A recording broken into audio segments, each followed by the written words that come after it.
Olá, meus amigos, tudo bem com vocês? Meus amigos e minhas amigas, naturalmente amigos e amigas, com corações tricolores, né? Torcedores do São Paulo, torcedoras do São Paulo, tudo bem? Quero comentar com vocês agora sobre essa notícia do interesse do São Paulo por contratar um lateral esquerdo, né? E neste caso, eu quero falar sobre o Aníbal Chalá, que é um jogador que, em teoria, teria sido indicado pelo técnico Luiz Zubeldia. Por certo que o Superdia não foi lá e indicou, né? Alguém perguntou para ele, olha, você conhece algum lateral? Né? Porque aquela coisa, né? Você não tem um trabalho de prospecção que presta, então você fica utilizando aí como pode e tal. O técnico nunca deve, na verdade, indicar jogadores, né? Em teoria, no mundo ideal seria assim. Mas como isso não funciona, então importa muito mais que você, né, pergunte para um técnico como, por exemplo, o Superdia, né, sobre um jogador que ele poderia indicar, do que para o técnico anterior que tava pensando em jogador de Novo Horizontino, de Ituano, de enfim, não dá, né? Porque o nível, assim, o nível dele é Ituano e tal, não sei o que, aquela coisa toda.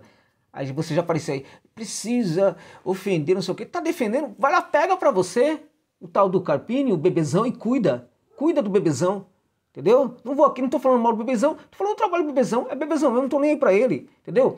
Agora o São Paulo vive uma outra realidade, agora a realidade é Luiz Silberdia, né? Bora lá, ó, fala então sobre o Shaw, né? Ô Josa, é bom esse jogador? É bom mesmo? Bom, antes disso, eu chamo essa atenção para uma coisa aqui, né? É a patrocinadora do canal, né? Patrocinadora do canal aqui, que é a ManchesBet, gente. ManchesBet, para você que curte, evidentemente, uma aposta esportiva.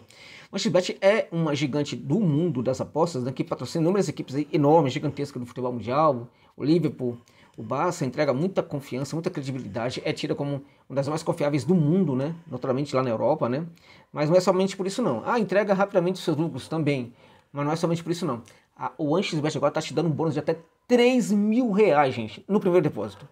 Você usar o link que está, olha só, no comentário fixado desse vídeo e colocar o código promocional OneXJosa, você vai ter direito a um bônus de até R$ 3.000. 3 mil não é R$ 10, R$ 20, R$ 3.000. R$ 3.000, entendeu? Mas tem que colocar o código promocional OneXJosa, porque a partir daí você vai ter condição aí de ganhar esse bônus aí, tá? 3.000, gente, tá? Então, não perca essa oportunidade se você realmente curte uma aposta esportiva e não está inscrito ainda no XBet. De quebra, dá uma dica aí de jogo aí, ó.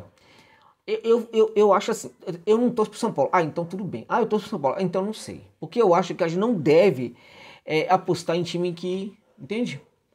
Em time da gente não. Mas se quiser bancar o doidão, pode fazer isso. Se você torce para outra equipe também, tudo bem. Porque eu vou falar, ó, é interessante de pensar no Barcelona contra o São Paulo. É interessante, tá?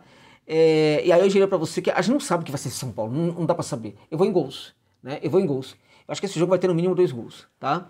Ser o Portenho contra o Fluminense, eu também acho que a gente vai ter 2 gols nessa partida no máximo. Eu iria nessa dica aí. Delfim contra a equipe internacional. Na minha opinião, primeiro tempo, no máximo um gol. No máximo um gol sai nesse primeiro tempo do Delfim contra o Inter de Porto Alegre. Beleza, gente? Essas pra mim são as dicas pra você fazer sua fezinha e ganhar um bom dinheiro aí, né? O XBet, use o link que está no comentário fixado para se cadastrar lá e coloca o código promocional OneXJosa, beleza? Bora lá então falar do Chalá. O Aníbal Chalá, gente, é um jogador interessante, ele surge na canteira do El Nacional, que é o time da polícia, né, de Quito, um time grande de Quito que tem banca essa ideia o tempo inteiro, historicamente, né, de só ter jogador equatoriano, né? Então isso aí tem afetado um pouco aí a trajetória do El Nacional, né, mas é um clube de muita relevância lá no Equador, né? Então ele surge e ele vai embora rapidamente, ele vai para todo lugar do mundo, né? Ele vai para os Estados Unidos jogar na Major League Soccer, ele joga no Dallas, depois vai para ele de Quito, depois volta pro Dallas, assim fica lá para cá, foi para a Europa, jogou de Ronda França, aí vai e volta, vai para França, volta pro Equador, do Equador vai para França, tá, assim por diante. Depois foi pro México. Jogou em todos os poderosos times do Equador, todos, quando eu falo poderosos times do Equador, não tô brincando, acho que o futebol do Equador hoje é extremamente respeitável, respeito muito, né? Mas jogou em Emelec, Barcelona, ele deu de Quito, enfim, nos maiores, só não jogou no Del Valle, né? No México jogou no Toluca, no Atlas, o cara é extremamente experiente. Surgiu como um absurdo, uma flecha, né? Inclusive esse menino, pouca gente sabe disso, mas ele era zagueiro, tá? Ele começou como zagueiro, porque apesar de ser pequeno, ele tem 1,75 m, 1,76 m, alguma coisa assim. Ele tinha um tempo de bola que era sensacional. Ele era colocado muito na zaga. Como ele era muito rápido, ele oferecia uma saída muito rápida, chegava forte no combate, também era bom no tempo de bola, ele era colocado como zagueiro. E aí ele foi, evidentemente, depois transitando para a lateral e foi jogar na lateral esquerda, né? E quando ele surge, ele era um baita jogador. Aí quando ele sai da equipe, ele começa a viver um período aí de altos e baixos, alguns momentos muito altos, outros baixos, enfim e tal. É por isso que ele não consegue se fixar, fixar totalmente lá nas Europa e lá, enfim. Mas também isso não é algo, por exemplo, que demora. Esse momento de altos e baixos não é uma coisa que demora tanto assim. De uns 3 anos para cá, eu diria para você que o Xalá já está no melhor da sua forma física e técnica também, né? E tática, né? Então hoje, não de hoje, mas de 3 anos para cá, já é um jogador bastante relevante o Xalá, com muita experiência, como eu disse para vocês, no futebol de outros países, no México e também lá na França, né? Lá na Europa. Aníbal Xalá é um jogador da seleção, teve presente da seleção do Equador, jogador de seleção do Equador, jogador também, quando surgiu, era um dos melhores, um dos mais promissores do futebol do Equador na posição, portanto foi também para a seleção sub-20 do Equador. Então é um jogador que tem realmente muita relevância, tá? Não é um jogadorzinho qualquer não. Aquela posição de lateral esquerdo hoje é bastante complicado no Equador, tem muito jogador interessante ali, naquele caso, né? E o Aníbal Xalá, gente, como ele é muito rápido e é um cara que taticamente não deixa tanto a desejar no sentido de entender o jogo, né? Aquele cara que corre, mas que tem um entendimento do jogo legal, ele foi colocado em algumas situações ali um pouco mais à frente. Foi colocado ali no meio de campo, mais para a esquerda, em algumas situações funcionou bem. No México fez muito isso, né? Quando estava não necessariamente no Toluca, mas no último time dele, no México, qual foi mesmo? Foi o time lá de Guadalajara, gente, que juntamente com o Chivas, tem o Atlas. O Atlas, né? Jogou muito no Atlas nessa posição aí. E funcionou bem, né? Colocado ali como meia pela esquerda, era muito avançado. E quando voltava, ele voltava para o quê? Para um lugar de segurança, né? O lado do campo, ok? Então, tipicamente um lateral improvisado. Em algumas situações, ele começou a fazer o quê? Colocado ali como meia pela esquerda, ele avançava muito, chegava muito à frente, quando voltava, começou a voltar para o meio de campo. Então o lugar de segurança passou a ser o meio de campo. De tal sorte que passou a ser utilizado em alguns momentos como meio campista, camisa 10, e funcionando, viu? Funcionando bem. Bem razoavelmente, né? Porque ele veja, como ele é um jogador de muita velocidade, o que ocorre? Ele colocado no meio de campo, nem sempre vai funcionar, né? Só que eu acho que funcionou. Só que aí, como ele era muito veloz, ele começou a ser colocado também pelo técnico, aí no caso já no Toluca acontecia isso, também como extremo pelo setor esquerdo, e aí funcionava. O que eu diria do Xalá? O Xalá é um jogador que é interessante para ser improvisado em alguns momentos no meio de campo, porque ele vai entregar. Mas é um jogador de corredor, né? Tipicamente é um jogador de corredor. Então, ele pode ser utilizado como extremo, e acho que funciona melhor até do que como meio campista, e ele também pode ser colocado como lateral, e funciona bem. Tá? Como é a recomposição desse lateral que espeta muito, que vai muito ao fundo do campo? A recomposição dele não é brilhante não, tá? Deixa em alguns momentos a desejar sim, não é uma recomposição. E aí, aquela coisa que eu sempre falo, recompor significa o seguinte: para você fazer uma boa recomposição, você tem que ter tempo de bola, né? Tem que saber o momento certo, tempo de bola, de jogo, tudo, sentir a temperatura do jogo, porque você tem que saber o momento certo de você retornar.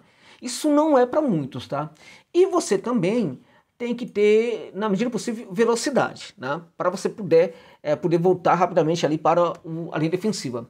Velocidade ele tem. O tempo para o retorno, para a recomposição, nem sempre foi brilhante. Melhorou nos últimos 3, 4 anos. Você falou que há 3 anos que ele vem jogando bem. Há 3 anos que ele vem jogando bem.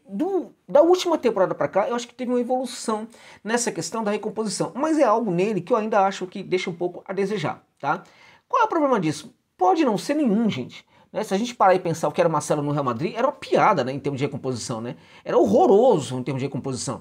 Mas o Real Madrid utilizava o Marcelo como jogador, um jogador praticamente ali de meio de campo, né? Ou um extremo criativo, né, digamos assim, sem velocidade, mas com criação ali no setor ofensivo, né? Então, tudo bem, não tem nenhum problema. Qual é o objetivo do uso do jogador, né? O lateral ele pode perfeitamente não marcar tão, não retornar tão bem assim, não recompor tão bem assim, se o esquema tático assim, conseguir lidar com isso. Por quê? Porque como o jogador vai entregar muito ofensivamente, então evidentemente que alguém tem que segurar aquela onda dele, porque está entregando outras coisas para a equipe. É o momento em que o volante precisa saber cobrir muito bem, é o momento em que a zaga precisa saber trabalhar muito bem. Então não é um problema tão sério assim, né? E acho que o que ele entrega de qualidade compensa. Qual é, Jorge Novales, a qualidade do Xalá? Na minha opinião, o Aníbal Xalá é um jogador que ele consegue, como eu disse, ele é veloz, né? É um jogador que tem um cruzamento melhor do que o Wellington corre, né? Tá correndo até agora, né? Não acerta uma, né? É assim, um escândalo, um jogador profissional não ter vergonha na cara, não tomar vergonha em nenhum momento da vida, entende? Pô, eu cruzo 30 bolas, né? Eu erro 30, tá tudo bem, tá tudo bem. Eu nunca vou me preocupar em melhorar isso. Meu irmão, vai melhorar isso daí.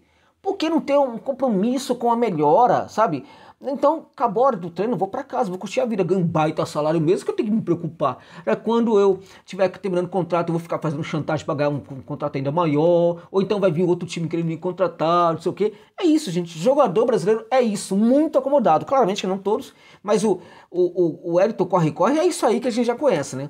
Ele faz 30 cruzamentos e erra 90. Né? Em 30 cruzamentos ele consegue errar 90. É um desastre, assim, uma vergonha, né?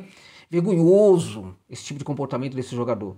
Então, qualquer um que você põe ali vai ser melhor que ele nesse sentido. E o Aníbal Xalá cruza melhor, passa às vezes também, né? Faz alguns passes curtos, passes tal, se associa, enfim. É um jogador assim, tem um pouco mais de... Não sei se a cabeça funciona, né? Sabe, usa o cérebro, não, você tem um negócio aqui e não usa, né? Então, ele consegue usar melhor, né? Naquela posição. Então, eu acho que erra menos, né? Cruza melhor, entrega numa quantidade aceitável ali os cruzamentos corretos, né? É um jogador que, enfim, ele... Em alguns jogos, ele, assim, sabe... Baixa o doido nele, né? E tem jogo que ele termina como o melhor, né? Aquela coisa que o empresário baixou naquele dia pra ver o jogo dele e falou, vou levar esse time aí, esse jogador pro City, né? Porque, pelo amor de Deus, né? Tem jogo que ele entrega nessa qualidade aí. E tem jogo, evidentemente, que ele é apenas um lateral modesto que consegue fazer o mínimo aceitável para sua equipe. É um lateral que, se o São Paulo contratar, no dia que o São Paulo jogar mal, ele não vai ser um dos piores. Um dia que ele estiver mal, ele não vai ser um dos piores da equipe. Um dia que ele estiver bem, ele vai entregar bastante para a equipe. Um dia que ele estiver jogando muito, ele vai ser o melhor em campo. Então eu acho que é um lateral que pode sim ser muito bem visto pelo São Paulo aí com bons olhos. Não é caro neste momento, um lateral, sabe, tá com um perfil muito baixo, né?